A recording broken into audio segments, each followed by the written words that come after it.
Welcome to the Deep Dive, the show where we take a stack of sources, articles, research, and our own notes and extract the most important nuggets of knowledge or insight, giving you a shortcut to being truly well-informed. Today, we're not just stepping back in time, we're transporting ourselves into a world crafted from soaring stone, dazzling light, and profound philosophical shifts. Close your eyes for a moment and imagine standing at the base of a towering cathedral. Its intricate spires reach relentlessly for the heavens, light pours through colossal stained glass windows, painting the interior with a kaleidoscope of divine color. It's a truly breathtaking image, isn't it? A fusion of ambition, faith, and engineering that still astounds us today. Our mission for this deep dive is to unpack the Gothic period. This isn't just a historical era, it's a rich, transformative time that dramatically shaped art, architecture, society, and even human thought, leaving, well, an indelible mark on Western civilization. To guide us, we've got a carefully curated stack of sources for you: historical accounts, artistic analyses, and fascinating cultural notes. Our goal is to go beyond the dates and names, to distill the essential nuggets of knowledge, offering you a comprehensive yet genuinely accessible understanding, perfect for anyone curious to go beyond the surface. And as we embark on this journey, there's a crucial piece of intrigue right from the start. The very name we use for this period, Gothic, is actually quite misleading. It carries connotations that are far from what the people of that era actually intended or experienced. We're going to explore the surprising story behind that label, what it really meant, and reveal what people at the time called this incredibly innovative and undeniably modern style. It's a prime example, I think, of how later perspectives can profoundly warp our understanding of history. Okay, so let's unpack that intriguing point right from the start. When we talk about the Gothic period, what timeline are we truly looking at? When did this monumental shift begin? Well, the Gothic period truly began around the middle of the 12th century, specifically around 1140 to 1150 AD. And it wasn't, a gradual organic evolution from the Romanesque style that preceded it. It was a deliberate, almost revolutionary shift. Think of it as a conscious break, a completely new approach to design and construction that ushered in an entirely different aesthetic, pushing the boundaries of what was architecturally possible. It was a period of immense energy and innovation.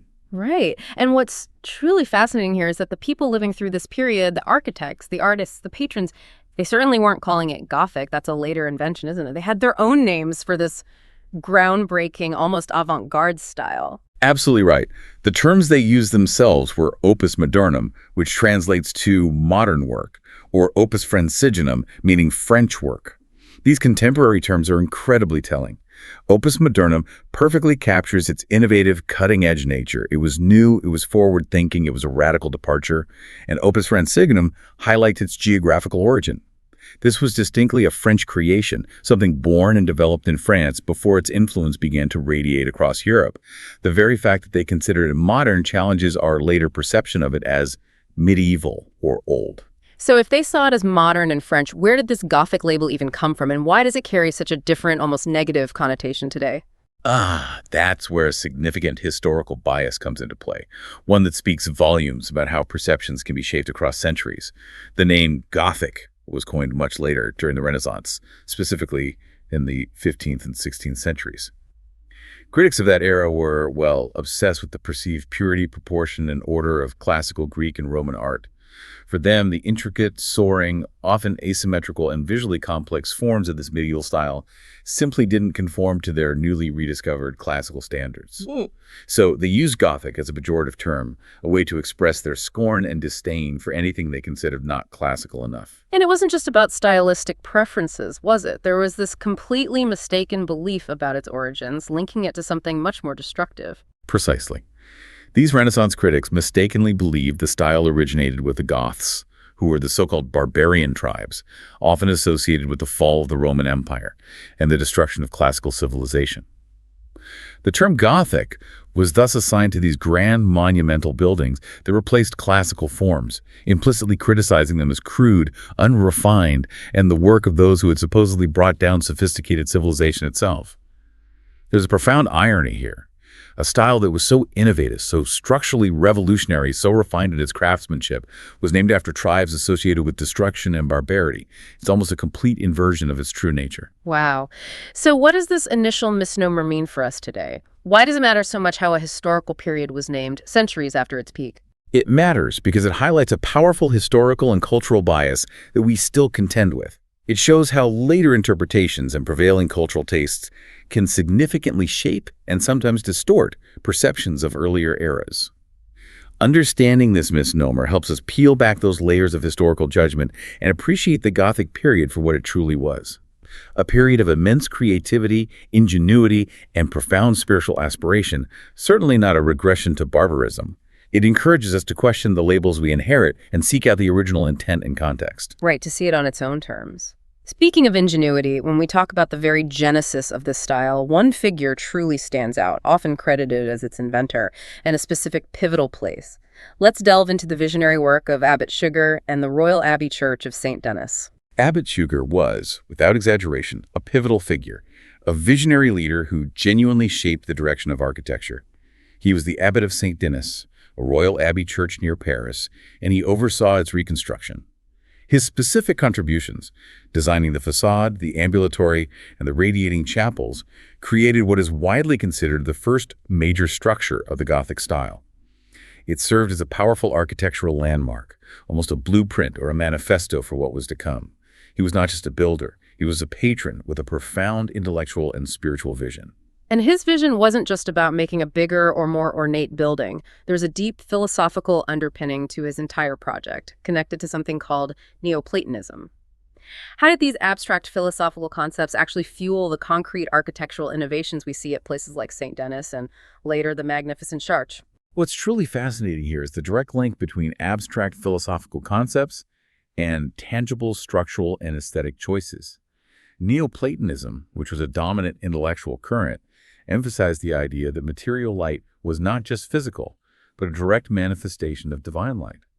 Abbot Suger, deeply influenced by this, believed that by literally filling the church with light, a lux nova or new light, he could create a transcendental experience, drawing worshippers closer to God. This philosophical drive to bring in more and more light directly necessitated radical structural innovations. To replace solid stone walls with vast expanses of glass, he needed new engineering solutions like rib vaults and, crucially, flying buttresses. So it wasn't just about making a bigger, brighter building, it was about creating a divine, ethereal space through the manipulation of light, making theology manifest in stone and glass. So we have this revolutionary new architectural style emerging, born from philosophical aspirations and engineering breakthroughs. But it certainly didn't happen in a vacuum, did it? The Gothic period was profoundly shaped by immense societal, political, and religious currents. Let's begin with the intellectual framework that permeated medieval thought: Scholasticism. What exactly was this philosophical system? Well, Scholasticism was the dominant philosophical system of medieval Christian thinkers, flourishing from about the 11th to the 15th centuries. It operated within a framework of fixed religious dogma, meaning that core religious truths were accepted as given, largely drawn from Scripture and the writings of early church fathers.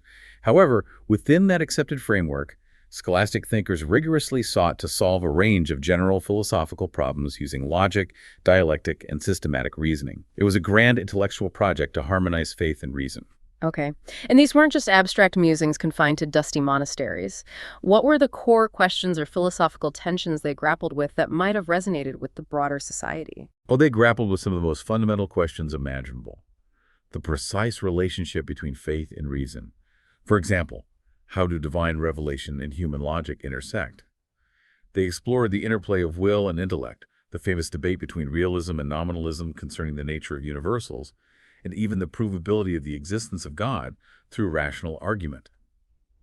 Initially, scholasticism was deeply grounded in the mystical and intuitional tradition of patristic philosophy, which emphasized the writings of early church fathers like Augustine. This raises an important question. How did such deep intellectual pursuits, this rigorous logical inquiry into spiritual matters, manifest in the tangible art and architecture of the time? The answer, I think, lies in the clarity, the systematic structure, the logical progression of spaces, and the symbolic depth that began to appear in cathedrals, mirroring the structured, systematic thought processes of scholasticism itself. You see reason striving for divine truth, just as the cathedrals strove for divine light. Interesting parallel. Beyond the intellectual sphere, Europe was a dynamic, shifting landscape, grappling with immense challenges. The shadow of the plague, particularly, looms large over this period, leaving an almost unimaginable impact. Can you describe its devastating scale? Oh, absolutely devastating. The bubonic plague caused by the bacterium Yersinia pestis was primarily transmitted from rodents to humans by infected fleas. It was responsible for some of the most destructive epidemics in history, none more so than the infamous Black Death of the 14th century, which peaked between roughly 1347 and 1351. During that catastrophic period, an astonishing one-third to one-half of Europe's entire population perished. One half, that's almost incomprehensible. It is. Now consider the profound implications of such widespread, indiscriminate loss. It decimated the labor force, collapsing the feudal system in many areas as surviving peasants gained unprecedented leverage. It profoundly challenged existing social structures, leading to unrest and new social mobility. It sparked widespread existential and religious questioning as people grappled with divine judgment and the fragility of life.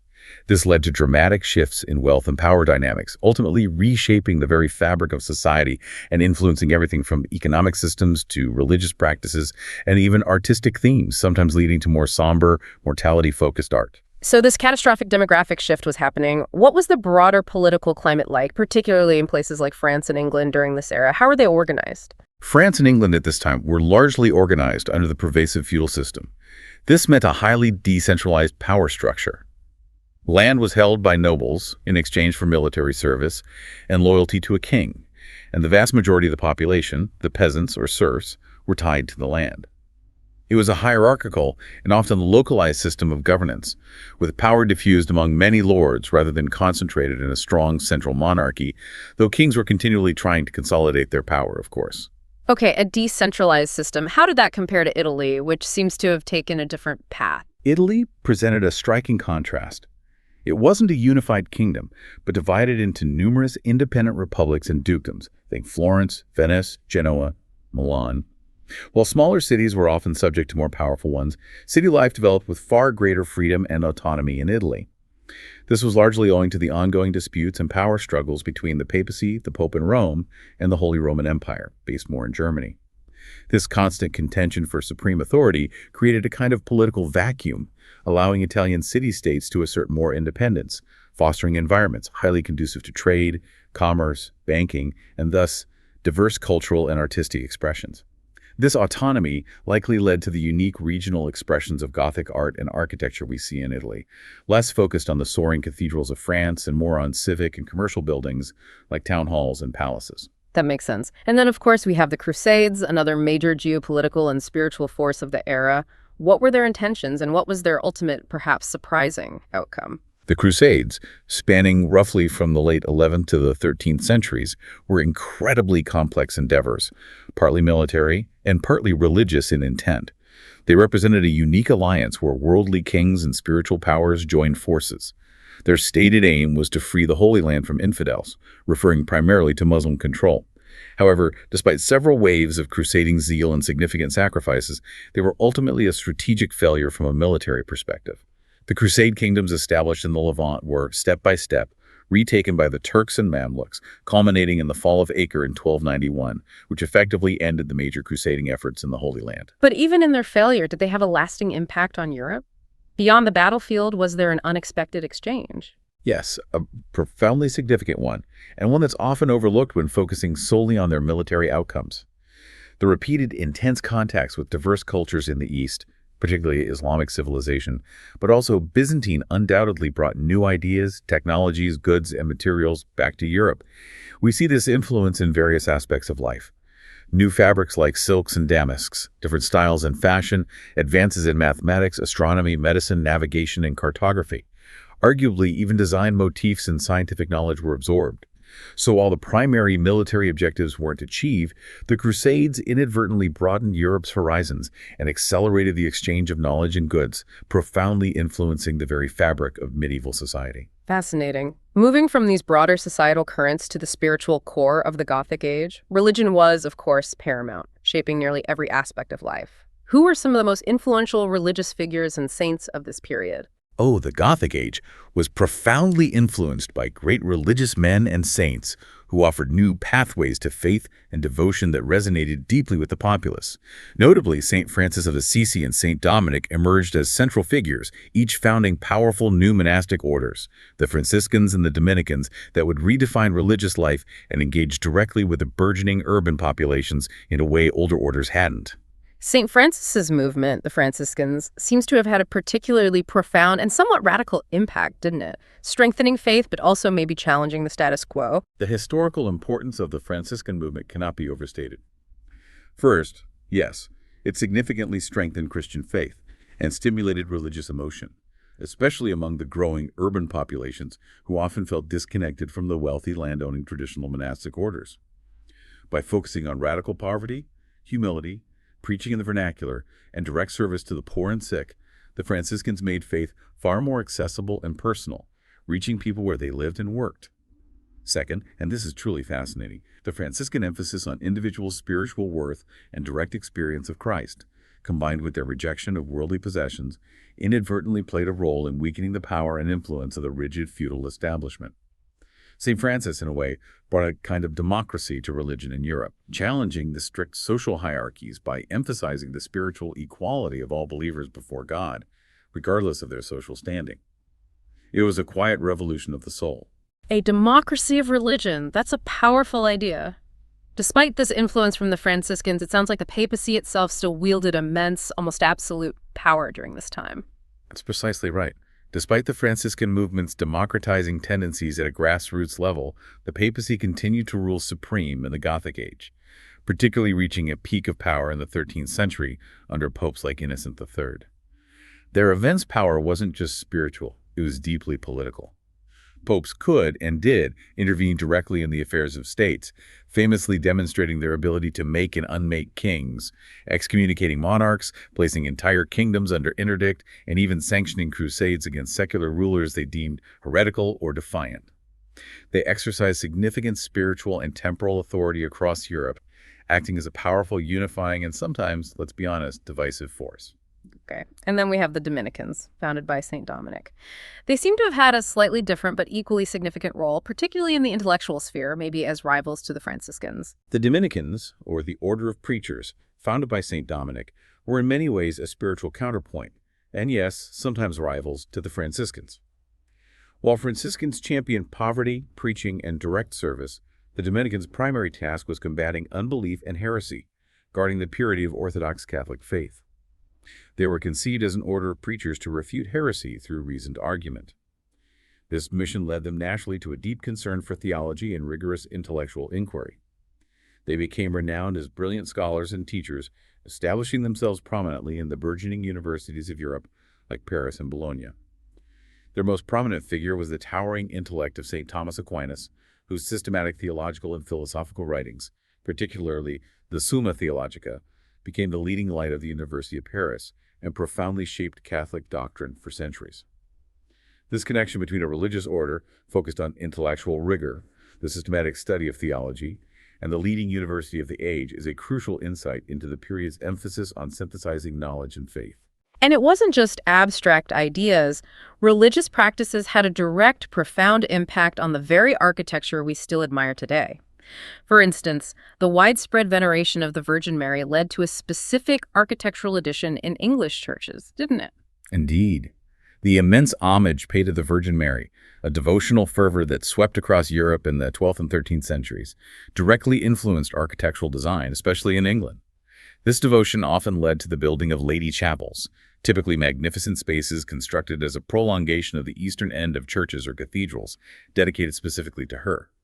They were often among the most ornate parts of the building, a clear architectural response to popular piety and evolving liturgical needs. And it wasn't just lady chapels. Other evolving religious needs also led to further practical extensions of church plans, physically shaping the buildings over time. Yes, absolutely. The growth in the number of clergy, monks, and canons participating in services necessitated the extension of the sanctuary or choir area to provide more space for them. The addition of chapels dedicated to special saints emerged as their cults grew in popularity and attracted pilgrims. The increasing complexity of liturgical ceremonies involving processions required processional ambulatories, walkways around the choir, and apse allowing clergy and pilgrims to move around without disrupting services at the main altar. And the desire for perpetual prayer for the souls of the dead, often funded by wealthy patrons, led to the creation of chantry chapels, small, often enclosed spaces where masses could be said specifically for the benefactor's soul. All these evolving religious practices, in turn, directly modified and extended the original plans of churches and cathedrals. It's a compelling example of how dynamic, living faith literally reshaped the built environment. Tag 3, artistic expressions of the Gothic spirit. Okay, so we've explored the intellectual, societal, and religious currents that shaped the Gothic period, a truly transformative era. Now let's turn to how these profound shifts manifested in vibrant artistic expression. We'll start with painting, and particularly illuminated manuscripts. We know that egg, mixed with pigments to make tempera, was a key medium for painting during this time, creating those vibrant colors. But the illuminated manuscripts really stand out, don't they, as a fusion of art and text? They absolutely do. Illuminated manuscripts were incredibly important during this era, serving as both stunning artistic masterpieces and crucial vehicles for knowledge, devotion, and even political statements. They were works of immense labor and artistry, incredibly expensive and highly prized. A prime example, for instance, is the Moralized Bible made in Paris between 1226 and 1234. This exquisite work wasn't just written, it was a visual feast, meticulously crafted using ink, tempera paint, and real gold leaf on vellum-prepared animal skin. Each page, just to give you a sense of scale, measured approximately 15 by 10.5 inches, so quite substantial. And the content wasn't just straightforward religious text or simple illustrations. It also deeply reflected the intellectual and moral spirit of the age, tying back to Scholasticism, perhaps. Precisely. This particular Moralized Bible featured moralizations from the Apocalypse. What's truly fascinating here is how these texts weren't simply religious narratives to be depicted. They also served as intricate moral commentaries, directly reflecting the scholastic tendencies of the era. The artists and scribes weren't just illustrating stories, they were interpreting them, drawing out their ethical implications and applying them to contemporary life, often pairing biblical scenes with scenes depicting their moral meaning in the present day, much like the theologians were doing in their philosophical treatises. We also find frescoes, wall paintings done on wet plaster as another important form of painting during this period, particularly prominent in Italy, though less dominant in the light-filled, glass-heavy cathedrals of the North. When we talk about key painters from this time, we see a clear progression in artistic style, almost a prelude to the Renaissance. Two names, in particular, mark this transition in Italy. That's right. Before the truly revolutionary Giotto, Cimabue was considered the most respected painter in Florence toward the end of the 13th century. His work represented a significant step away from the more rigid, stylized Byzantine tradition towards greater naturalism and emotional weight. But then came Giotto di Bondone, his pupil, whose revolutionary work in the early 14th century, such as his emotive fresco cycles like the Arena Chapel in Padua or panels like St. Francis preaching to the birds, exemplifies a profound shift. He began to introduce a tangible sense of three-dimensionality, depicting figures with volume and weight, arranging them in believable spaces, and conveying real human emotion and narrative realism that was truly groundbreaking for its time. He moved away from flat, symbolic representations to images that felt much more solid and dramatically engaging, making the sacred narratives far more relatable. That's a huge leap. Moving on to sculpture, high-relief carving was clearly prevalent, adorning cathedral facades, portals, capitals, and interiors. But what's truly surprising is the reemergence of elements from classical Greek and Roman sculpture. How did these sophisticated classical ideas reappear in a period that was supposedly named after barbarian tribes, almost as if they were rediscovered? It seems contradictory. It's an excellent question, and it points to the Gothic period's unexpected sophistication and its subtle, complex relationship with antiquity. Despite the later Renaissance critics' disdain, Gothic sculpture, particularly from the High Gothic period onwards, astonishingly incorporated elements of classical sculpture that had largely been absent from European art for centuries. You begin to see idealized faces, often with a serene, almost calm expression reminiscent of Greek ideals, rather than the more contorted Romanesque figures. You see the subtle use of contrapposto, that natural, relaxed pose where the human figure's weight is shifted onto one leg, creating a graceful S-curve through the body. And you see natural draperies that fall realistically over the form, revealing the body underneath, rather than hanging in stiff, stylized, abstract folds. There was also a growing emphasis on anatomical correctness, showing a keen observation of the human form, even if not always fully accurate by later standards. This reemergence suggests either a conscious artistic rediscovery, perhaps through surviving Roman artifacts like sarcophagi or statues found in places like southern France or Italy, or perhaps a natural evolution towards greater realism that paradoxically aligned with classical ideals of naturalism and grace. A powerful example of this is the famous door jamb statues for the west front of Chartres Cathedral, dating from around 1150–1160. While still elongated and somewhat stylized in that early Gothic way, you can clearly see these classical influences subtly yet definitively, beginning to inform the figures, their posture, their drapery. They stand almost as classical figures reborn in a new Christian context. Fascinating. And speaking of sculpture and sacred objects, we can't forget reliquaries. These weren't just simple containers, were they? They were works of art in themselves, reflecting the immense value of their contents. Not at all simple containers. Reliquaries were meticulously crafted, often incredibly elaborate. Containers specifically designed to store and display relics, the physical remains or personal effects of saints and other holy figures. These relics were usually fragments of saints' bones, pieces of their clothing, instruments of their martyrdom, or objects directly associated with sacred figures like Christ or the Virgin Mary.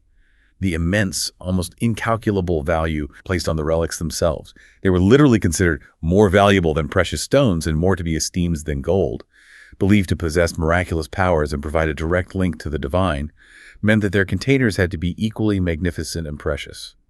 It was a matter of spiritual reverence and deep respect, but also of displaying prestige and power for the church or individual who owned them. So the artistry reflected the profound spiritual and maybe even political value of what was inside, becoming a form of worship in itself. Exactly. The reliquary wasn't merely a box, it was an extension of the sacred, a tangible manifestation of the relic's holiness and importance. During the 13th century in particular, many highly skilled artisans dedicated themselves to creating elaborately detailed reliquary shrines dedicated to saints, often made from precious metals like gold and silver, embellished with enamel work like champlevé or bestaille, intricate filigree, and numerous gemstones. The Chasse of Champigny, for example, is a specific and incredibly beautiful illustration of this dedication to intricate artistic detail in crafting these sacred, highly venerated objects. They were often shaped like miniature churches or sarcophagi, embodying the same drive for beauty and divine connection found in the grand cathedrals. Now, perhaps the most iconic artistic expression of the Gothic spirit, and certainly the one that still dazzles us today, is stained glass. It's more than just beautiful windows, isn't it? It's a key to understanding the Gothic revolution in architecture and spirituality. What were its key characteristics, and how is it actually made? Stained glass was absolutely central to the Gothic experience. It fundamentally transformed the interior of the church. It was made by mixing metallic oxides like cobalt for blue, copper for red or green, manganese for purple, iron for yellow into molten, translucent glass to achieve specific vibrant colors. This is called pot metal glass. Alternatively, these oxides can be painted onto the surface of clear glass and then fired in a kiln to fuse the color permanently onto the glass. This colored glass was then precisely cut into shapes, determined by the artist's intricate design or cartoon. Finally, these carefully cut pieces were assembled together like a jigsaw puzzle, held in place by pliable strips of lead called cames, which were then soldered at the joints, forming a kind of luminous mosaic. It's important to note that staining is actually a bit of a misnomer for the overall process, because true staining, applying a silver nitrate solution to create yellow or orange hues when fired, was only one method of coloring employed.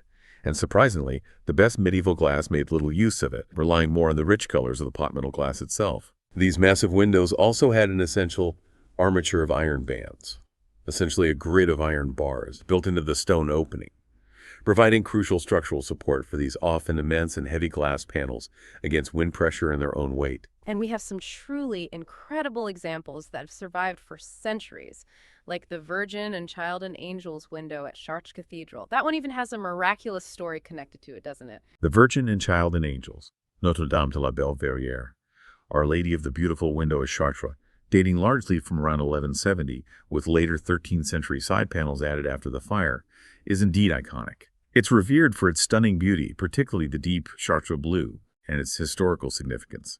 What adds to its mystique and power is its miraculous survival of the devastating Chartres fire of 1194. Almost the entire cathedral was destroyed, reduced to rubble, but this window remarkably endured the inferno, largely intact. For believers at the time, this was seen as a clear sign of divine protection and Mary's favor, which actually spurred the rebuilding effort. Beyond that single window, the sheer scale and beauty of the other windows at Chartres, like the famous rose window in Lancets in the north transept from around 1220, is simply spectacular. That rose window alone boasts a remarkable 43-foot diameter, a true sunbeast of divine light and complex theological narrative told in glass. Wow, this brings us back to Abbot Sugar's profound concept of lux nova, the new light. It wasn't just about creating pretty windows, was it? There was a profound spiritual and structural transformation at play, a radical rethinking of space and light. Absolutely.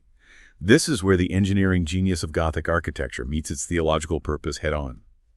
The revolutionary use of structural elements like ribbed vaults and, crucially, flying buttresses in Gothic cathedrals made possible the replacement of traditional solid, thick stone walls, which had previously been necessary to bear the immense weight and outward thrust of the roof, with these immense, luminous stained glass windows. This transformed natural sunlight, which had previously been limited by small openings in heavy walls, into what Abbot Sugar ecstatically called divine lux nova, or new light. These walls of glass allowed light to literally flow and refract into the cathedral, colored and shaped by the glass. This made the stained glass appear richer and brighter than the dull surface made by a wall painting, creating an almost otherworldly, transcendent atmosphere within the sacred space. More importantly, these windows served a dual essential function. They were an ideal way to impress and instruct the faithful congregation through images created with pieces of colored glass, bringing complex biblical stories, lives of saints, and theological concepts vividly to life for a largely illiterate population. It was visual storytelling on a grand scale. What's truly fascinating here is the perfect synergy: aesthetic beauty that elevates the soul, structural innovation that enables it, and profound theological education all intertwined.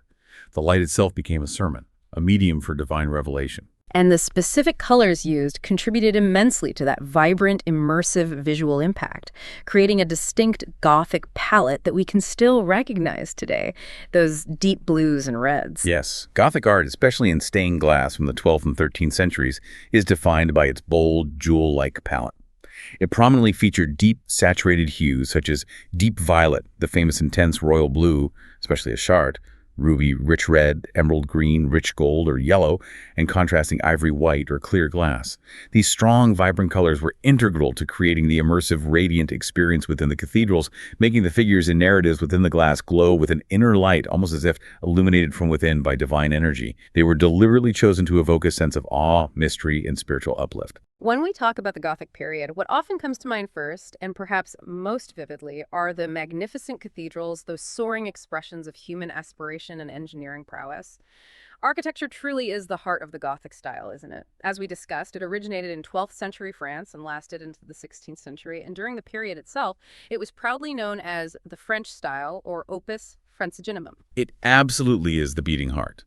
Gothic architecture's greatest innovation wasn't just about making things taller, although it certainly achieved that. It was a profound structural revolution.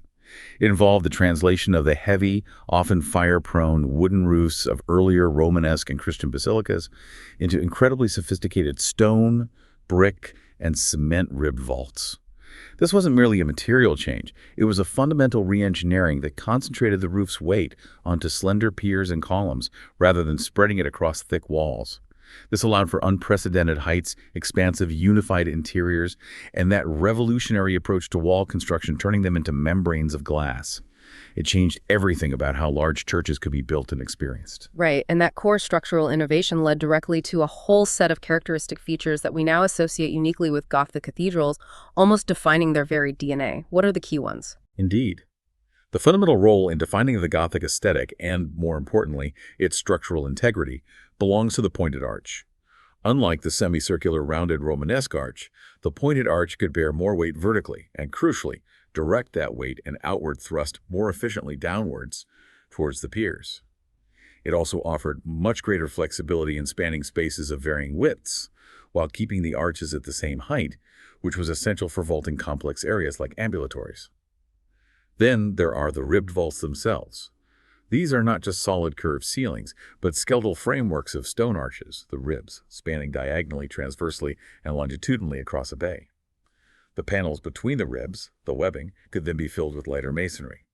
This system precisely channeled the weight of the roof down through the ribs to specific points, the piers or columns, thereby allowing for much larger windows and thinner, less load-bearing walls in between. A specific and visually stunning form of this, particularly developed in late English Gothic, is fan vaulting. Here, The ribs are all of the same curve and equidistant, fanning out from the supporting pier like the ribs of a palm leaf or an inverted cone, creating truly breathtaking, almost organic-looking ceilings, like those at King's College Chapel, Cambridge.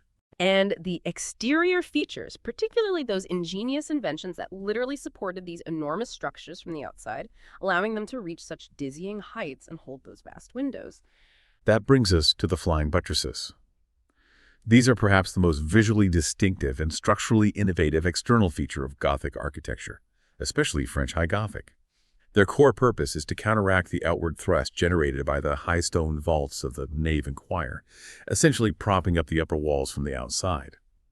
Instead of needing solid, massive internal walls or thick external buttresses directly against the wall, as in Romanesque, these elegant semi-arches leap across the space above the aisle roofs, transmitting the lateral load from the upper nave wall down to heavy outer piers, often weighted with pinnacles for extra stability.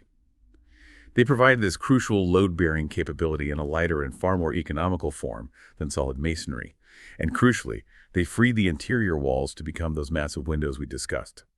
Externally, soaring towers and sharply pointed spires are also characteristic, visually expressing that upward rise and guiding the eye heavenward. Though it's an interesting regional difference that in Italy, the bell towers or campaniles were almost always detached, standing separately from the main church building. And all these elements, the pointed arches, the ribbed vaults, the flying buttresses, the spires they combined to create one overwhelming sensation, didn't they? A feeling that defines the Gothic experience when you step inside. Yes, absolutely. The overwhelming sense of verticality. Sharply pointed spires that seem to pierce the clouds, slender, clustered columns, often composed of multiple engaged shafts, that visually soar unbroken from floor to the springing of the vaults high overhead, and naves that are considerably taller than they are wide, all contribute to this profound aspiration heavenward. This emphasis on height wasn't merely aesthetic showmanship. It was deeply symbolic, intended to lift the worshipper's gaze and spirit towards the divine, transforming the physical space into a representation of the heavenly Jerusalem, a spiritual journey enacted in stone and light. The sheer size of the windows, the walls of glass, is also a distinctive characteristic, directly linked, as we've seen, to the ribs and pointed vault system and the flying buttresses that free the walls from their primary load-bearing duties, allowing light, the lux nova, to flood the interior. Okay. If we look at the exterior of a typical grand Gothic church facade, particularly in France, there's usually a clear, almost iconic three-section horizontal and vertical division. Can you walk us through that typical composition? Of course. Looking at a classic French Gothic west facade, like Notre Dame or Amiens, at the bottom section horizontally, you'll typically find three grand portals, the central one usually larger, which are deeply recessed doorways. These recesses are often filled with elaborate sculpture in the arches, archivolts, and on the door jambs, depicting biblical narratives, saints, or the Last Judgment, acting as a visual sermon inviting worshippers into the sacred space. These portals are often topped by high, sculpture-filled niches or gables. The middle section is then dramatically dominated by the awe-inspiring rose window, a huge circular stained glass window, often flanked by other tall, narrow lancet windows or arcades, allowing a burst of colored light directly into the nave. And finally, the upper section features the towering twin towers and often spires, though many were never completed, that soar skyward, completing that unmistakable vertical thrust and reaching towards the divine.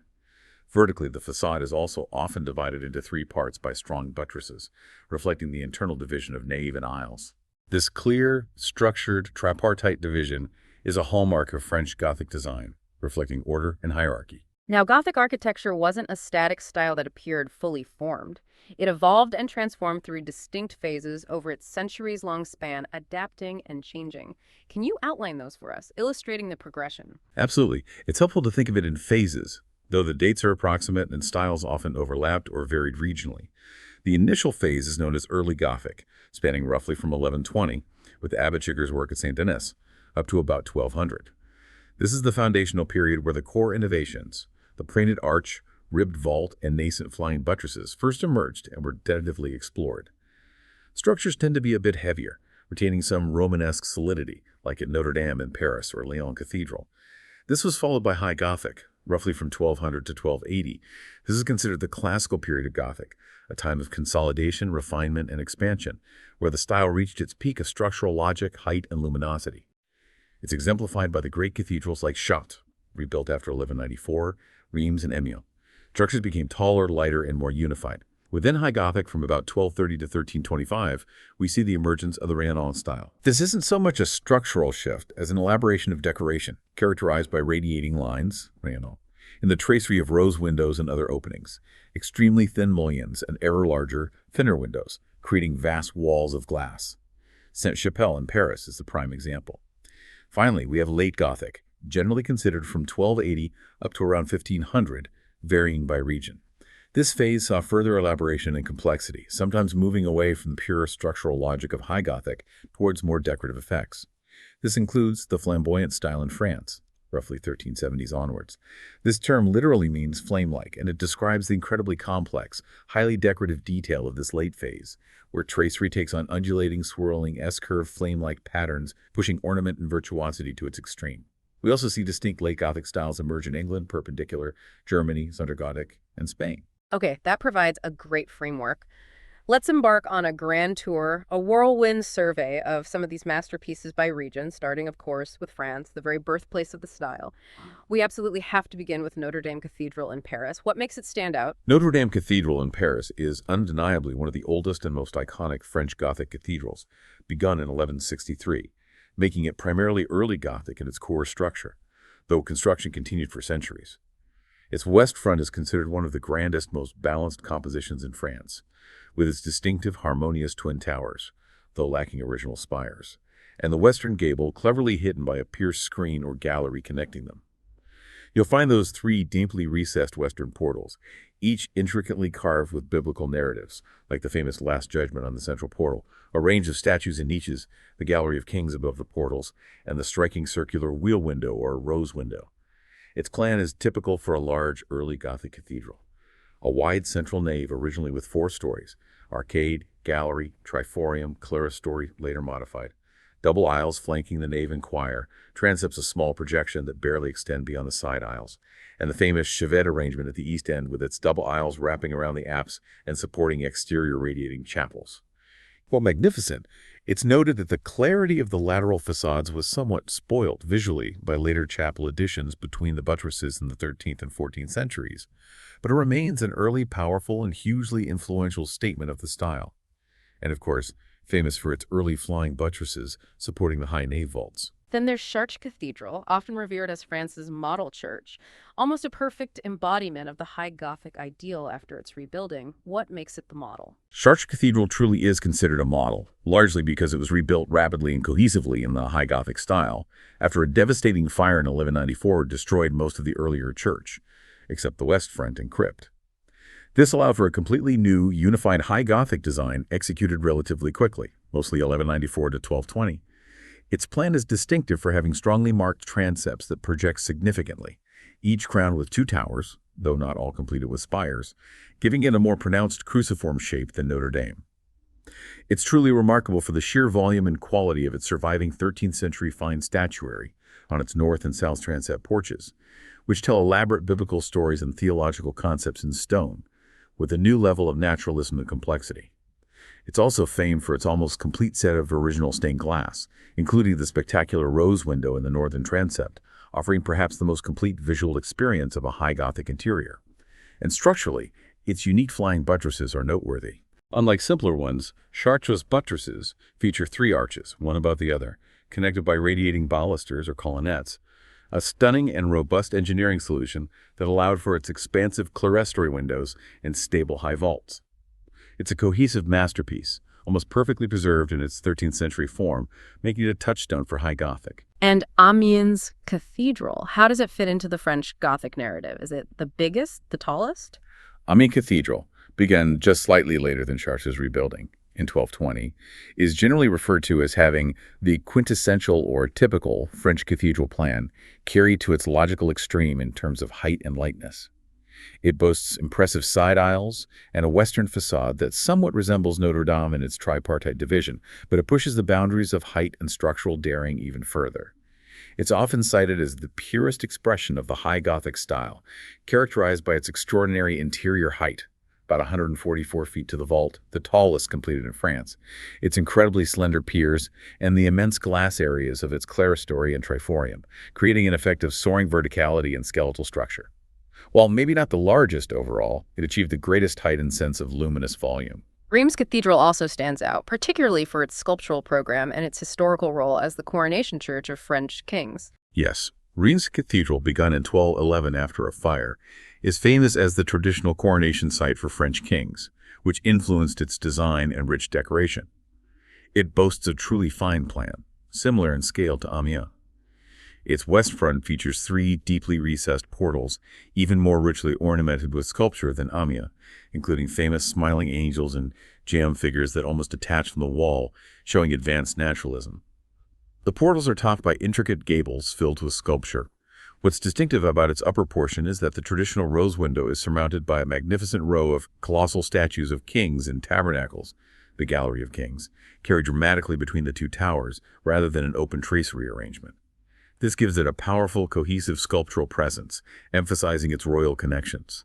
Its flying buttresses also showcase an advanced double-span arrangement necessary to support the double aisles, where the thrust of the nave vault is transmitted by complex arches across the inner and outer aisles to massive outer piers weighted by ornate pinnacles, enabling its immense height and large windows. Finally, in France, the exquisite Church of La Sainte-Chapelle in Paris. This feels different, smaller, more like a jewel box, the culmination of the walls of glass, ideal, perhaps. La Sainte-Chapelle, consecrated in 1248, is indeed a key example, perhaps the supreme example, of the rayonnant, or radiating Gothic style in its purest expression. Built by King Louis IX to house precious relics, including the crown of thorns, it is particularly notable for its vast sheet-like windows of stained glass in the upper chapel that nearly entirely replace the walls between slender structural piers, creating an almost weightless, ethereal structure. The stonework is minimized to an elegant skeletal frame. The interior of the upper chapel in particular offers an utterly immersive experience, bathed in a shimmering jewel-toned light that filters through narratives depicting biblical history and the story of the relics. It demonstrates the ultimate realization of Abbot Sugar's walls of glass concept, pushing it to its technical and aesthetic limit.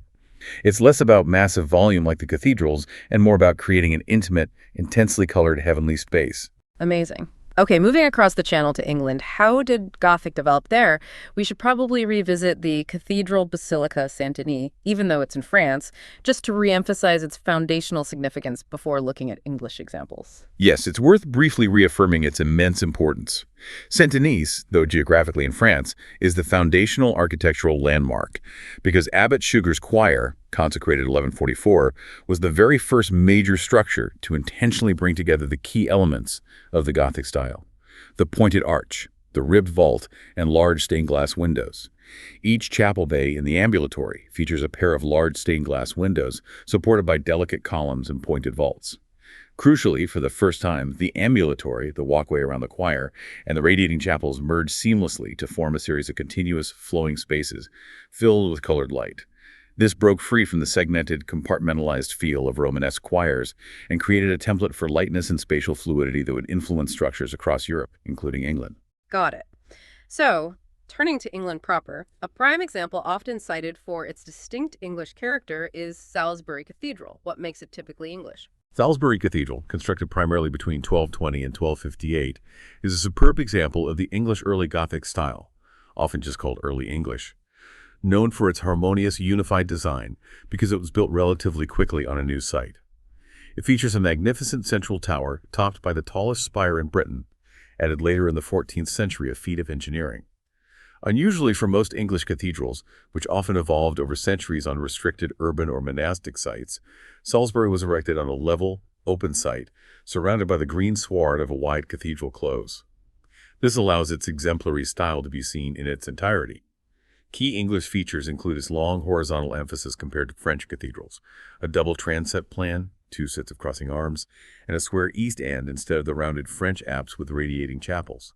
Its lancet windows and Purbeck marble shafting are also characteristic of the early English style. It forms the type of English Gothic, much as Amiens is sometimes seen for French High Gothic, elegant, restrained, and spread out. And for late English Gothic, the spectacular King's College Chapel at the University of Cambridge is often mentioned. What's its key feature? King's College Chapel, Cambridge, begun in 1446 but completed much later in the 16th century, is a truly breathtaking specimen of late English Gothic, specifically the Perpendicular style. It is particularly renowned for its spectacular, soaring fan vaulting, which covers the entire length of the chapel ceiling in one continuous sweep. This complex system of conical vaults with intricate paneling creates a stone canopy that seems to defy gravity, arguably the grandest example of fan vaulting anywhere.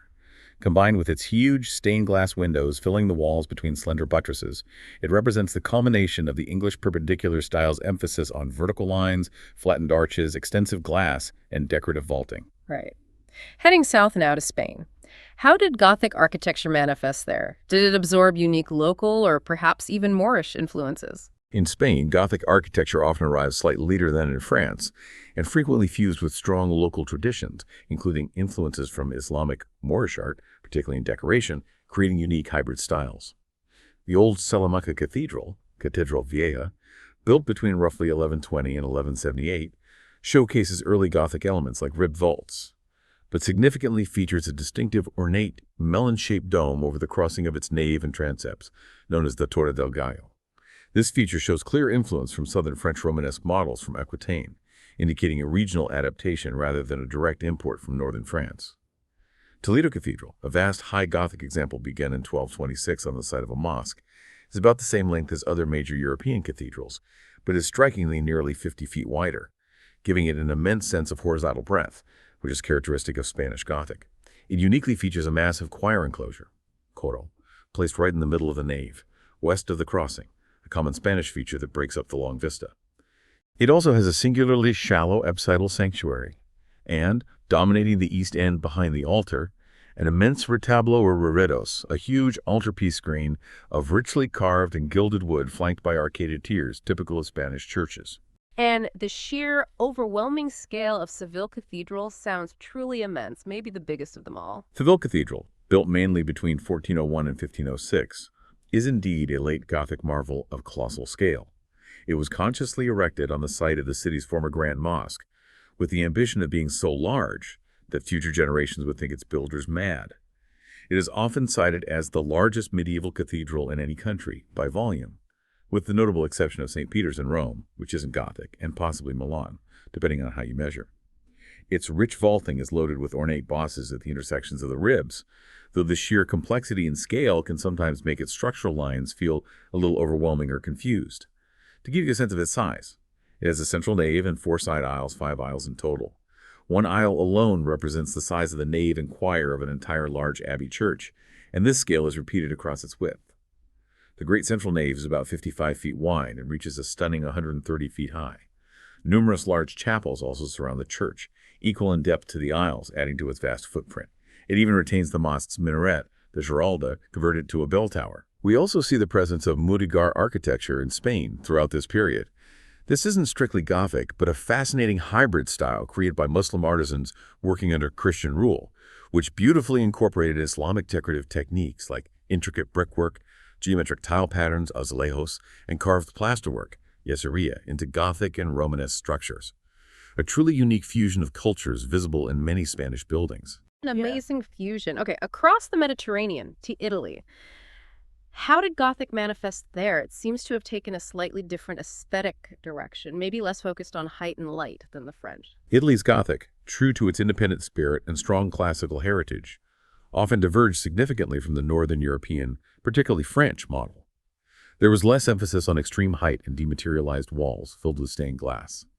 Italian Gothic often prioritized large wall surfaces for frescoes, featured polychrome marble decoration on facades, and maintained a sense of classical proportion and solidity. Milan Cathedral, Duomo di Milano, begun in 1386, is arguably the most important work of the late Gothic period in Italy, a magnificent, almost flamboyant masterpiece erected by the first Duke of Milan, Gian Galeazzo Visconti. It distinctly shows a marked German influence in character and details, rather than French, partly due to the involvement of German and French architects alongside Italian ones. It holds the title of the largest church in Italy, after St. Peter's, and one of the largest Gothic cathedrals globally, and uniquely, it's built almost entirely of gleaming white Candolia marble, giving it a startlingly bright appearance. Its roof has a very flat pitch, constructed of massive marble slabs laid upon the upper surface of the vaulting, allowing visitors to walk on the roof among its forest of pinnacles and statues. In plan, it consists of a nave with 5 aisles, double aisles on each side, of extreme height, but the clerestory above the central nave is relatively small, limiting light compared to French examples. The nave terminates not in a rounded apse, but in a polygonal apse with an ambulatory, reminiscent of German designs. Due to the Ambrosian rite unique to Milan, there's an absence of radiating side chapels in the original scheme. At the crossing, the vault is crowned with a tall lantern tower topped by a marble spire, added later, featuring the famous Madonna statue. A notable interior feature is the range of immense, closely spaced compound piers supporting the structure, creating an almost overwhelming forest-like effect. Beyond the cathedrals, Italy also gave us impressive civic Gothic architecture, a testament to its flourishing city-states and merchant republics. The Doge's Palace in Venice sounds spectacular. Indeed. Italian cities excelled in civic architecture during this period. The Doge's Palace, Palazzo Ducale, in Venice, is described as the grandest effort in civic architecture of the period, a stunning and unique example of Venetian Gothic. Each main facade consists of a seemingly delicate open arcade of 2 stories, a pointed arch loggia on the ground floor, supporting a loggia with finer ogee arches and quatrefoil tracery above. Above this rests a massive, almost solid-looking upper wall, faced with rose-colored and white marble arranged in intricate diamond patterns. This inversion of structural logic, placing the solid mass above the open arcades, creates a sense of lightness and decorative richness characteristic of Venice. Part of it was destroyed by fire in the 16th century, but was rebuilt and extended in the unique Venetian style. Only a few large, richly ornamented windows break the otherwise patterned expanse of the upper walls. The lower columns, notably, seem to rise directly out of the pavement, lacking bases, which gives it a distinct look suited to its waterside location. Another fine specimen of domestic Gothic palace work in Venice is the Cadoro, or House of Gold, built between 1428 and 1430, originally gilded. Its intricate tracery is distinctly Venetian, featuring flamboyant ogee arches and delicate carvings. A key Venetian characteristic is the grouping of its windows and balconies towards the center of the facade, leaving the extremities comparatively solid, a departure from the French emphasis on full transparency across the facade.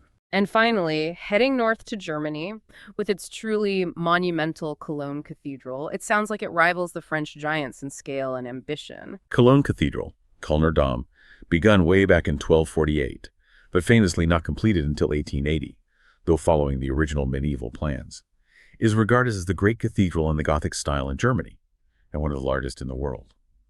It boasts the largest facade of any church in the world, and a massive floor space, giving it an immense footprint. It bears a striking resemblance in plan and style to Amiens Cathedral in France.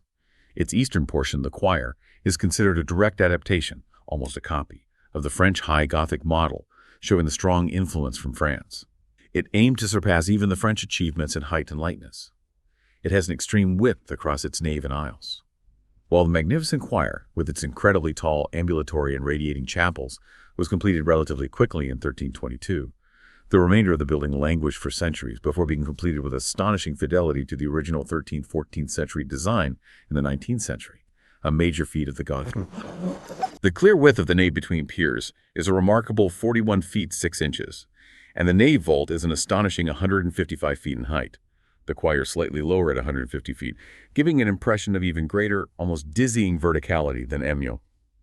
It's truly monumental, dominated externally by its 2 massive, intricately decorated western towers topped by openwork spires reaching over 500 feet and featuring an ornately carved south transept portal, a powerful statement of German Gothic ambition, albeit completed much later. Incredible. Let's do a quick deep dive into some of the basic architectural elements we've been mentioning, just to really solidify our understanding for everyone listening. Specifically, the various and distinctive shapes of Gothic arches. What were the main types? A fundamental element, yes, and they varied quite a bit. The simplest and often earliest shape is the basic pointed arch, sometimes called a lancet when it's tall and narrow, like lance head. These are often found grouped together, usually in clusters of 3 or 5, a lancet group, creating a soaring, slender effect, very typical of early English Gothic, for example. Then there's the equilateral arch. This is drafted geometrically so that the radius used to draw each arc is exactly equal to the width of the opening, the span, and the center point for drawing each arc coincides with the opposite springing point, where the arch begins. This creates a visually harmonious and balanced pointed arch form, very common in High Gothic. Later on, particularly in the flamboyant style, you get the flamboyant arch, also known as the ogee arch. This is drafted from 4 points, creating an S-curve shape. The lower part of each main arc curves inward as usual, but the upper part reverses curve, turning outward like a flame licking upwards, meeting at a sharp point. This gives the architecture that sense of dynamic movement and intricate complexity typical of late Gothic. Finally, particularly in later English Gothic, the perpendicular style, you find the depressed arch, also called the four-centered arch or Tudor arch. This arch is much wider than its height, constructed from four arcs with different centers, giving the visual effect of having been flattened under pressure. It offered a wider opening for the same height, contributing to the more horizontal emphasis sometimes seen in later Gothic periods. Okay, clear. And within the interior of these grand structures, you mentioned specific architectural parts like the gallery, triforium, and clerestory that contributed to the overall grandeur and functionality, defining the different levels of the nave wall. Could you recap those? Absolutely. Looking at the typical elevation of a large Gothic church nave wall, moving upwards from the ground floor. First, you have the main arcade, the series of arches separating the nave from the side aisles. Above this, sometimes, especially in earlier or larger churches, you might find an arcaded gallery, also called the tribune. This is essentially an upper story gallery or passage above the side aisle, with its own arches opening onto the nave. It provided extra space and helped buttress the nave vaults. Often replacing or located above the gallery is the triforium. This is typically a shallow arcaded passage, or sometimes just a decorative band of arches built into the thickness of the wall, located below the clerestory. It adds an intricate layer of decorative relief and visual complexity to the middle level of the nave elevation. Sometimes it's blind, no passage behind, sometimes glazed, with the windows behind. And then at the very top is the clerestory. This is the crucial upper portion of the nave wall that rises clear above the roofs of the side aisles and gallery, hence clerestory. This section contains the large windows that allow direct sunlight to pour into the main central vessel of the church, filling it with that divine lux nova. The development of taller and larger clerestory windows was a key goal of Gothic architecture. Got it. Arcade, gallery, triforium, clerestory. What about tracery and the magnificent rose windows? These seem to be the delicate, almost lace-like ornamental elements that fill the window openings and complete the visual spectacle. Indeed. Tracery is the architectural term primarily used for the ornamental stonework, the thin stone bars or mullions, and the decorative patterns they create found within the upper part of a Gothic window, screen, or panel. It provides support for the glass and creates intricate, delicate patterns that could range from simple geometric forms like circles, trefoils, quatrefoils, and plate tracery or early bar tracery, to highly complex, flowing, curvilinear designs and later decorated and flamboyant styles. A rose window, sometimes known historically as a Catherine window after St. Catherine's execution wheel, is a generic term for large circular windows. But it's especially used for those signature windows found in the facades and transepts of Gothic cathedrals. These are often of immense size and feature intricate, radiating lines of tracery that emanate from a central point, like the petals of a blooming rose or the spokes of a wheel filled with stained glass. They are powerful symbols of divine light, the Virgin Mary, the mystic rose, or cosmic order. It sounds like English Gothic had its own distinct developments of tracery, almost pushing the envelope to create walls of pure glass, especially in the later period. That's a keen observation, yes. English Gothic, particularly in its decorated, see 1280 to 1377, and especially its perpendicular, see 1377-1547 phases, showed distinct and highly innovative developments of tracery. Decorated tracery featured complex flowing, curvilinear, and OG shapes. Perpendicular tracery, uniquely English, emphasized strong vertical lines, with mullions running straight up to the top of the window arch, intersected by horizontal transoms, creating a grid-like effect. This grid system allowed for incredibly large windows, essentially creating sheer walls of glass between the structural piers, letting light flood into the cathedral in an almost unprecedented way, maximizing the window area relative to the stonework. Good examples are Gloucester Cathedral's east window or King's College Chapel's side windows. As you said earlier, these stained glass windows were not just aesthetically beautiful, they were an ideal way to impress and instruct the faithful congregation through vivid images. The light streaming through literally made the glass richer and brighter than the dull surface of a wall painting, transforming the interior into an immersive spiritual narrative communicated through light and color. Okay, stepping beyond the grand structures and intricate artistry of the churches, let's try to explore what daily life might have felt like during the Gothic period.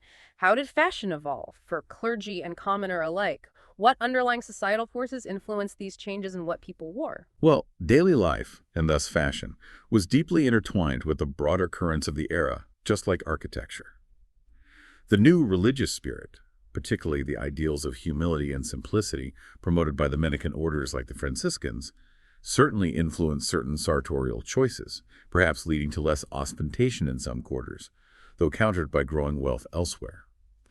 The Crusades, as we mentioned, despite their military failures, led to increased contact with Eastern cultures, introducing new luxurious fabrics like silk, velvet, and damask, as well as new dyes and perhaps styles like turbans or certain cuts. General economic progress, including the growth of towns, trade guilds, and a wealthy merchant class, meant more people had access to a wider variety of diverse materials and could afford more fashionable clothing. And crucially, technical advancements played a significant role. The invention and spread of the spinning wheel in the 13th century dramatically increased the speed of thread production compared to hand spinning. Improvements in carding, preparing fibers for spinning, and weaving also made textiles more efficiently produced, more varied in texture, and perhaps more affordable. These innovations made textiles more accessible, sophisticated, and allowed fashion trends to change more rapidly than before. Interesting. What were some of the general garments worn by both men and women, the foundational pieces of Gothic attire during, say, the 13th and 14th centuries? For much of the period, men and women wore variations of the same basic garment, the coat or tunic. For the upper classes, this was often a long, flowing tunic, sometimes called a cot or cothardy in its more fitted forms later on. Sleeves were often distinctive, sometimes wide at the top, but fitted tightly at the wrist, sometimes long and trailing. Typically, for the common person, it was likely simpler and perhaps unadorned by elaborate embroidery, though color could still be important. Over this, an outer garment known as the surcoat was very common. This could be sleeveless, like a knight's tabard worn over armor, or have sleeves. It varied in length and fullness, sometimes open at the sides, allowing glimpses of the coat beneath and offering another layer for warmth or decoration. For warmth and status, the cloak was essential outerwear. Often called the mantle a perer or manteau noble for the aristocracy, it was typically rectangular or semicircular, sometimes lined or trimmed with expensive fur, like ermine or squirrel, for the wealthy, and fastened at the shoulder or neck with a decorative brooch or cord. Were there any specific fashion details that became popular for men and women, perhaps reflecting social norms or changing aesthetics? Little trends. Yes, there were definitely trends. For men in certain periods, a distinct detail was the dorlot, which sources describe as a curled fringe worn around the face, a fashionable haircut, or perhaps edged to a head covering. For both women and men, especially among the nobility and upper classes, hair was often meticulously arranged or even completely hidden by various headdresses, particularly until the later 13th and 14th centuries, when showing more hair became fashionable for women again.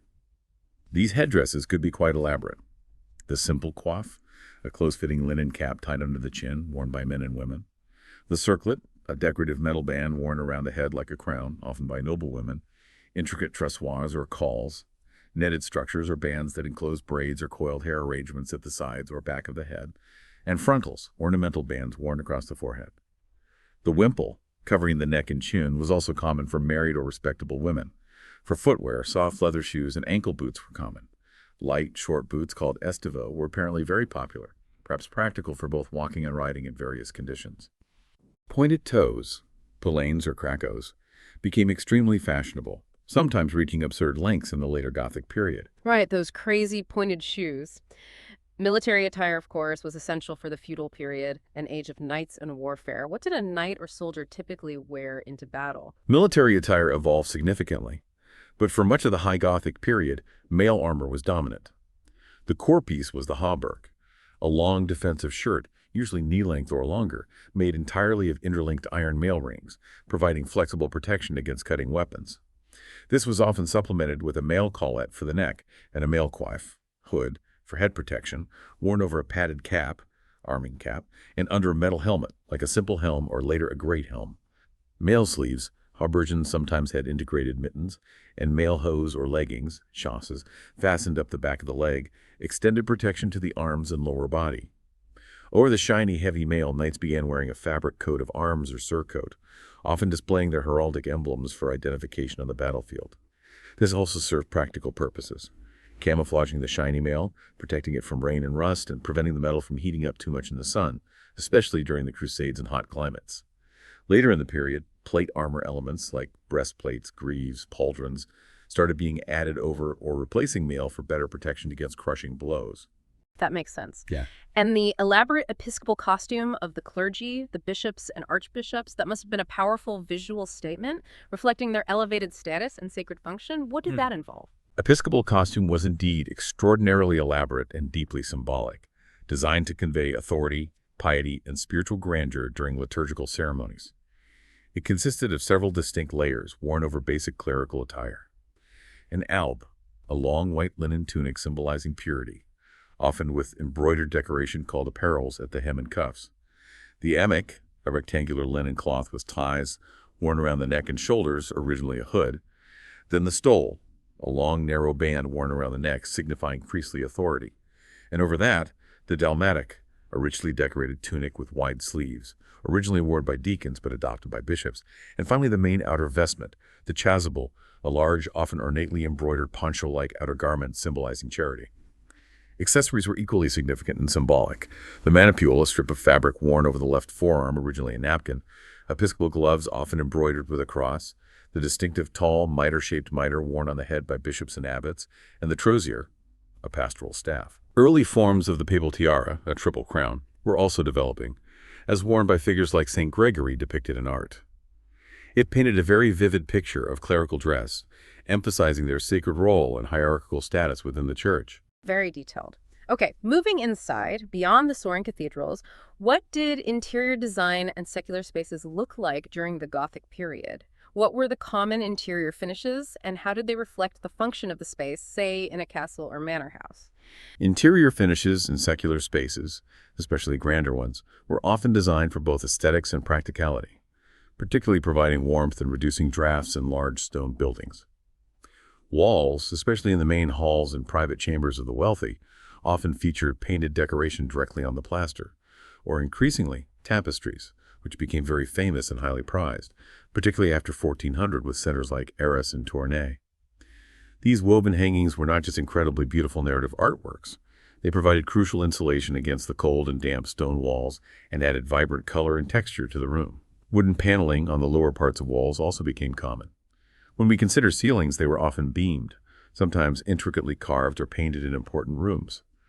The Great Hall was typically the most public and important space in a secular building, like a castle or manor house, principally used for assemblies, banquets, dispensing justice, and receiving guests. It needed to be impressive. Within this hall, you'd often find a dais, a raised platform at one end, where the high table for the Lord, his family, and important guests would be placed, signifying their elevated status. Sometimes there was even a minstrel gallery, often built into or above the wooden screen separating the hall from the service areas. Kitchens, buttery, pantry, providing a dedicated space for musicians and entertainers during feasts. So, Gothic style wasn't limited to churches and monasteries. It clearly permeated secular architecture, too, shaping civic life and residences. We need examples beyond cathedrals. Not at all limited to churches, the Gothic style, especially its structural principles and decorative motifs, was widely adapted for secular buildings. Town halls, guild halls for powerful craft associations, customs houses, hospitals, universities, and grand private residences were built across Europe using either stone vaulting or, very often, magnificent open timber roofs, often of the same sophisticated engineering sort found in churches. A truly remarkable example of secular Gothic is Westminster Hall in London, the Great Hall of the medieval Palace of Westminster, rebuilt between 1397 and 1399 under Richard II. This vast hall is architecturally significant not for stone vaulting, but for its breathtaking great wooden roof of the type called hammer beam. This complex truss system, likely designed and built by Hugh Herland, the king's master carpenter, uses projecting, bracket-like hammer beams supported by arched braces to span the enormous width, nearly 68 feet, without needing internal columns creating a huge open space. It's considered one of the greatest achievements of medieval woodworking in England. The hall also features large windows filled with perpendicular tracery, demonstrating the application of late Gothic principles to a secular royal context. And what about something like the Hôtel Dieu in Beaune, France? That gives us a fascinating, perhaps more humble glimpse into medieval healthcare and charity, doesn't it? The Hôtel Dieu in Beaune, Burgundy, founded in 1443 by Nicholas Roland, Chancellor to the Duke of Burgundy, offers a truly unique and poignant glimpse into medieval healthcare and charitable architecture. It was founded as a hospital for the poor. This institution's main great hall served primarily as the main hospital ward, the paupers' ward. It features rows of booth-like curtained enclosures along each side wall, each containing a wooden bed. These provided a degree of privacy and perhaps warmth for the individual patients, a thoughtful feature. The impressive wooden barrel-vaulted ceiling is structurally interesting, using tie beams and vertical king posts to contain outward and downward thrusting forces, creating a vast, airy space uninterrupted by columns. What's also striking is the colorful decoration. The exposed ceiling timbers are brightly painted, and the windows likely held stained glass. This shows how even functional charitable spaces were imbued with Gothic artistry, and a desire to create a beautiful, perhaps spiritually uplifting environment for the sick and needy. When we look at castles and palaces, the domestic interiors of the nobility and wealthy, what are their general characteristics, particularly regarding comfort, privacy, and any remaining defensive aspects? Domestic residences of the wealthy in the later Gothic period, even grand ones like manor houses and chateaux, increasingly prioritize comfort and display over purely military defense, though elements like moats and gatehouses might remain. Earlier castles were primarily fortresses, but later residences became more like luxurious homes. Domestic interiors were often arranged around a great hall, but with increasing development of private chambers, solars or withdrawing rooms, for the family, indicating a growing desire for privacy away from the communal hall. Warmth remained a key concern, hence large fireplaces and wall hangings.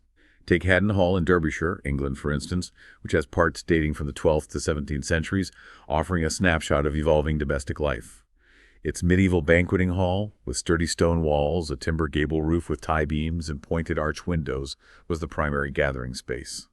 Characteristic wooden paneling on the lower walls extended upwards at one end to form the screens passage, a partition separating the main hall from the doorways leading to the service areas, kitchens, buttery, pantry. This screen often supported a gallery above for entertainers or observation. Furniture included simple, functional pieces like window niche seating built into the thick walls, large demountable trestle tables for dining, and sturdy chests for storage, emphasizing communal living but with increasing refinement. And the Château de Langeais in the Loire Valley, France, seems to give us a good sense of a very typical, perhaps more intimate, high-status medieval room. What features stand out there? Yes, a room in the Château de Langeais, which dates largely to the mid to late 15th century, has retained much of its medieval character, offering a tangible sense of what domestic life was like for the nobility. The large, often highly carved fireplace is usually original and would have been the room's sole source of heat, making it the natural focal point for activity. The curtained bed is also very typical of the period for sleeping chambers. These were often large, four-poster structures, and the heavy curtains hanging from a canopy or tester were an absolute necessity to keep out drafts in large, often poorly heated stone rooms, creating a warmer, more private microenvironment. You'd often see exposed beam ceilings, sometimes painted or decorated. Floors might be tiled, sometimes with colorful geometric patterns, or covered with rushes or later carpets for the wealthy. Walls could be plastered and painted, perhaps with patterns or murals, or covered with hangings. It aimed for a combination of functionality, warmth, and displaying status through materials and decoration. For a truly wealthy merchant's house, like that of the famous Jacques Coeur in Bourges, France, built in the mid-15th century, what kind of embellishments and displays of wealth would we see? Does it start blurring the lines between a grand house and a small palace? The house of Jacques Coeur in Bourges is a prime example of how a hugely successful merchant and royal financier could build a residence that rivaled noble palaces in scale and luxury, showcasing the extraordinary refinement and wealth available to the burgeoning upper middle class in the late Gothic period. It absolutely blurs the lines. Its main hall and important rooms are ornamented with incredibly elaborately carved fireplace overmantels, often featuring intricate tracery, heraldic symbols, or narrative scenes, true statement pieces demonstrating wealth and taste. Doors are not just functional, but pieces of art, set in elaborately carved stone frames, topped by highly decorative cornice moldings. The woodwork itself, including paneling and doors, would be intricately carved, perhaps with linen fold patterns or flamboyant tracery. While the ceiling might still be a structure of exposed wood beams, even these could be carved or painted. You might also find stained glass, perhaps featuring coats of arms, including royal ones if the owner had connections like Jacques Coeur did, set into the windows, another clear display of social climbing, loyalty, and prestige. The sheer quality of craftsmanship and richness of material would set it apart. Fascinating. Finally, let's turn to Gothic furniture. What were its general characteristics and what kinds of motifs did it incorporate, clearly mirroring the architectural style we've discussed? Gothic furniture was, in many ways, quite literally architecture in miniature. It heavily incorporated structural and decorative elements borrowed directly from the grand Gothic architectural styles surrounding its makers and users. You'd see prominent use of pointed arches, often lancet or ogee shapes, framing panels or openings, miniature columns and buttresses acting as supports or decoration, elaborate tracery patterns like trefoils, quatrefoils, mouchettes, carved into surfaces, distinctive linen fold carving, panels carved to resemble vertically folded linen fabric, very popular, and various flower-shaped motifs like the quatrefoil or cinquefoil used as decorative elements. It was often decorated with religious themes, reflecting the pervasive piety of the age, particularly on pieces intended for ecclesiastical use or private chapels. Heraldic symbols like griffins, lions, eagles, hawks, and family crests were very common on furniture for the nobility, signifying lineage and power.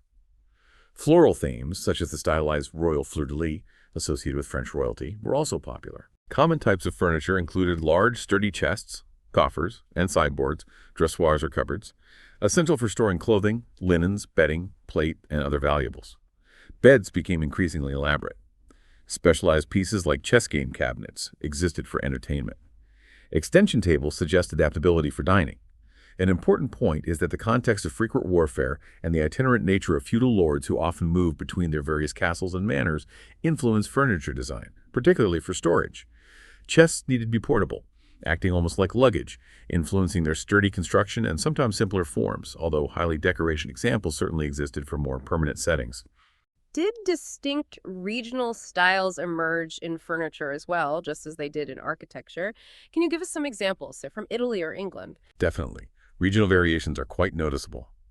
Italian Gothic furniture from the 13th to 14th century, though Gothic influence was perhaps less pervasive in Italy than elsewhere, saw two principal varieties of armchairs become popular, often for domestic use.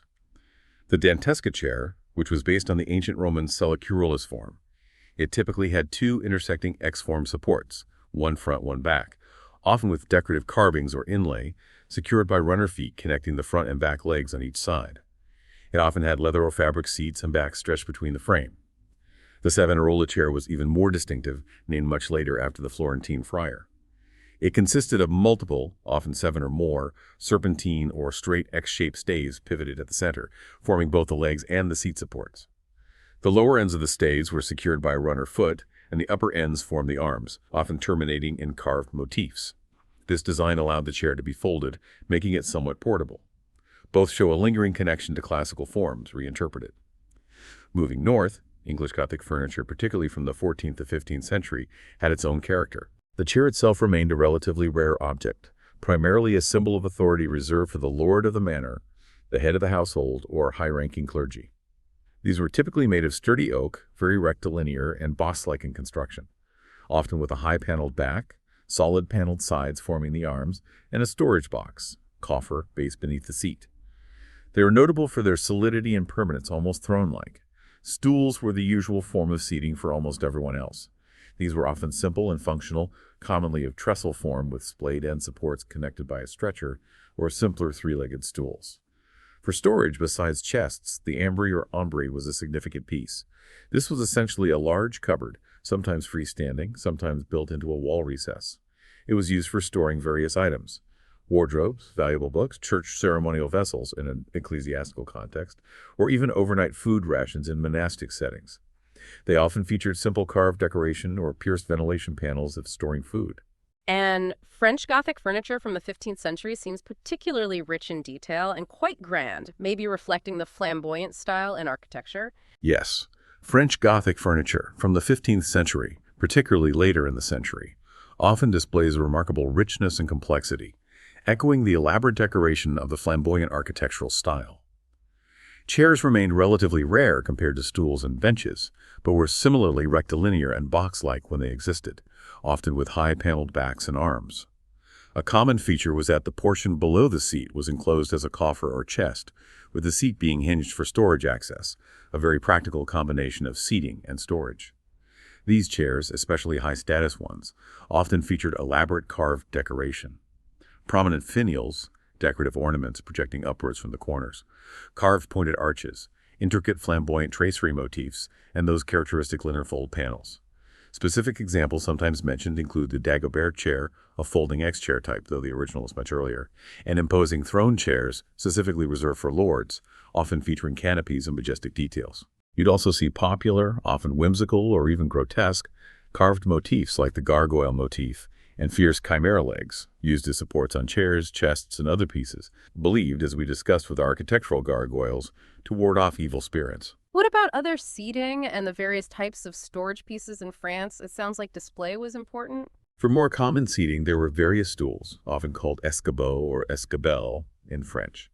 This could include simpler forms, but also more refined carved walnut stools, sometimes referred to by the Italian term sgabello, though that usually implies a specific type with a backrest.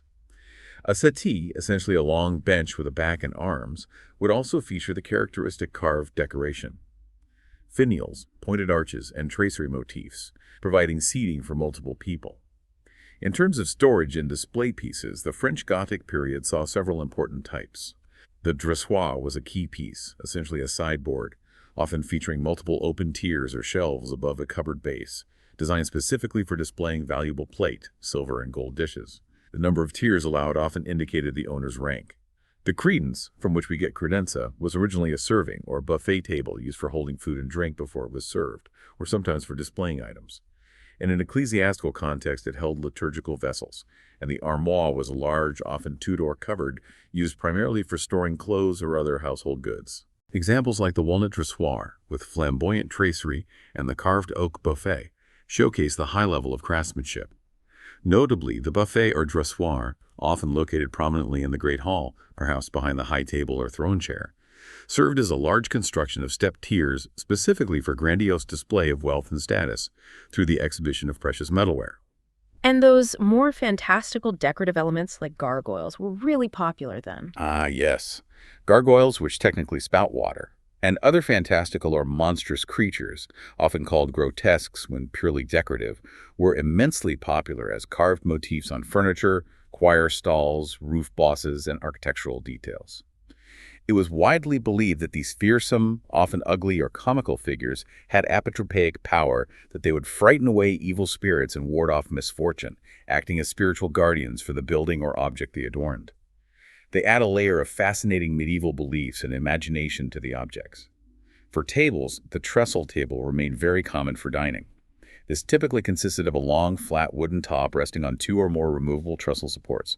This design allowed the table to be easily dismantled and stored away after meals, freeing up space in multi-purpose halls, reflecting the need for flexibility in medieval living arrangements. And finally, Gothic bedroom furniture, especially the beds, sounds quite substantial, almost like a room within a room. What were they like? Indeed.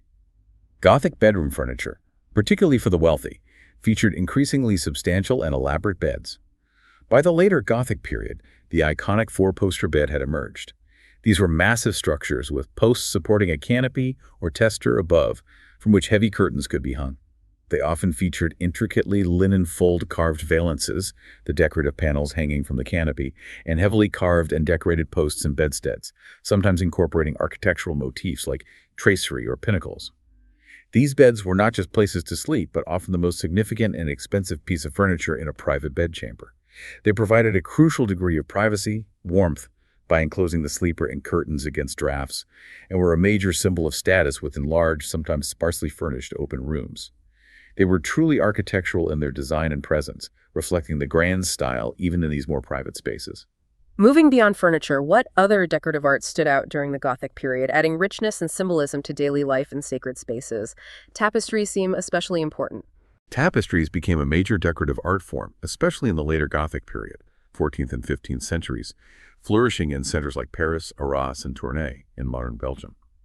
They served multiple purposes, providing insulation, dividing large spaces, adding vibrant color and narrative detail to interiors, and demonstrating immense wealth, as they were incredibly labor-intensive and expensive to produce. The Lady of the Unicorn, La Dame à la Licorne series, is arguably the most famous and enigmatic example. These 6 tapestries, likely woven in Flanders around 1500 from designs drawn in Paris, are prime examples of the mille fleurs, thousand flowers style, featuring figures set against the background densely filled with small flowers and animals. They are described as enigmatic because their exact meaning is debated, but they seem to depict an allegory involving a beautifully dressed noble lady interacting with a unicorn, a symbol of purity, and a lion, often interpreted as representing the five senses, with the sixth tapestry, a mon soul désir, to my soul desire, perhaps representing love, understanding, or free will. They are masterpieces of late Gothic design and weaving. Stained glass, as we've discussed extensively, served a powerful decorative purpose in addition to its structural and spiritual functions. Reiterating the example of Our Lady of the Beautiful Window, Notre-Dame de la Belvedere at Chartres, its significance lies not just in its survival, but in how its composition, the large central figures of the Virgin Mary and Jesus, rendered in deep, resonant primary colors, made biblical stories vivid and emotionally powerful, functioning as both sacred image and stunning decoration. Metalwork also reached high levels of skill, used for liturgical objects, chalices, patens, reliquaries, armor, domestic items, and jewelry.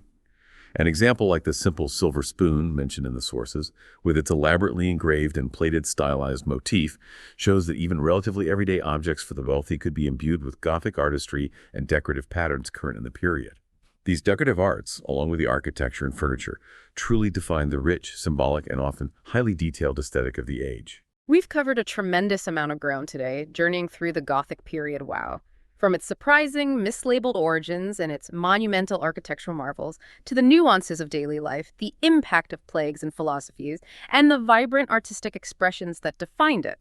So what does this all mean? As we bring our deep dive to a close, what's the enduring legacy, the true significance of this remarkable era for us today? That's the big question, isn't it? Well, one key takeaway, I think, is that Gothic art, despite sometimes being perceived as rigidly religious or uniform, actually showed increased freedom and naturalism in both subject matter and stylistic treatment compared to the preceding Romanesque period. While many artists and craftspeople remained anonymous, working within guild systems, there was a clear evolution towards greater realism, emotional expression, and narrative complexity, moving beyond stiff iconography towards figures that feel more human and relatable. What's particularly significant and maybe underappreciated is the inclusion of everyday details and even scenes of guild activities, like depictions of masons, carpenters, weavers, or merchants, found sometimes in the base sculptures of portals, on choir stalls, or even within the lower panels of stained glass windows, often sponsored by those guilds.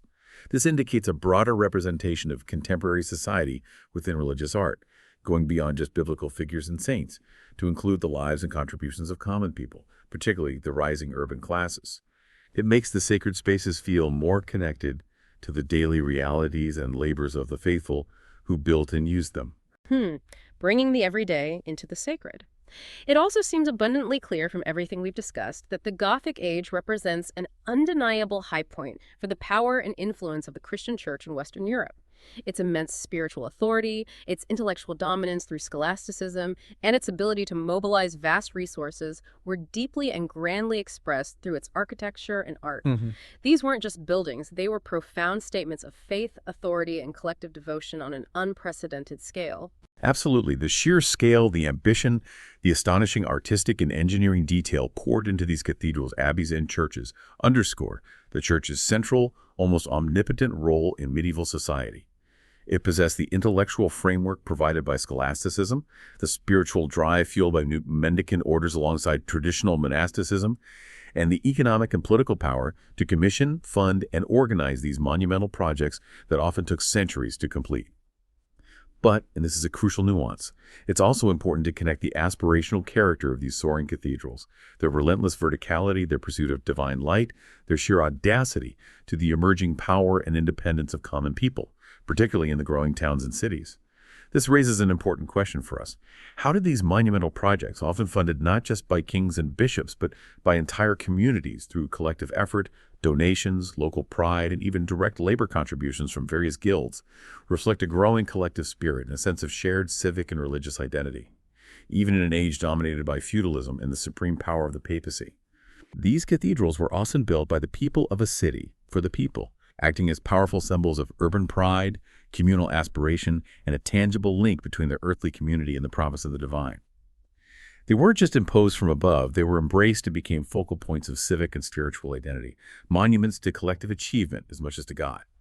Hashtag outro. And just like that, our deep dive into the complex, fascinating, and utterly awe-inspiring Gothic period comes to a close.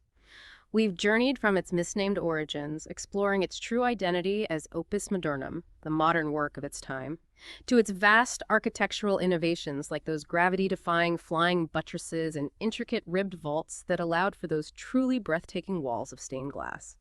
We touched on the seismic societal shifts, the intellectual rigor of scholasticism trying to reconcile faith and reason, the devastating transformative impact of the Black Death, the complex political landscapes of feudalism versus burgeoning city-states, and the profound spiritual currents that shaped the era, giving us figures like St. Francis and St. Thomas Aquinas whose influence echoes still. We've seen how this vibrant, often paradoxical spirit infused everything from magnificent cathedrals that scrape the sky to luminous, illuminated manuscripts telling stories in gold leaf, surprising sculptural innovations that looked back to classical ideals, and even the intricate details of the clothes people wore and the very furniture in their homes.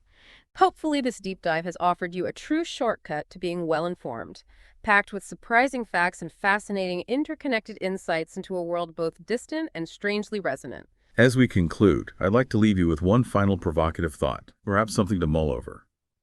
Given the incredible scale of ambition we've seen, the depth of spiritual conviction required, and the sheer human effort involved in creating these monumental structures and artworks, often amidst devastating plagues, constant warfare, political turmoil, and evolving philosophies, what can the Gothic era truly teach us about the enduring human drive? That drive to create, to connect with something larger than ourselves, and ultimately to transcend immense challenges through collective vision and will. What enduring lessons does their modern work, their Opus Modernum, offer us today about the power of shared belief, community effort, and resilience? And maybe, looking at our own complex, fast-paced, information-saturated time, what might our own Opus Modernum, our own defining modern work, truly look like today? What reflects our collective aspirations, our unique technological innovations, and our response to our own contemporary challenges? What grand, unifying project, tangible or intangible, would we undertake if we harnessed that same level of collective focus and aspiration? Something to definitely think about. Until next time, keep exploring, keep questioning, and keep diving deep.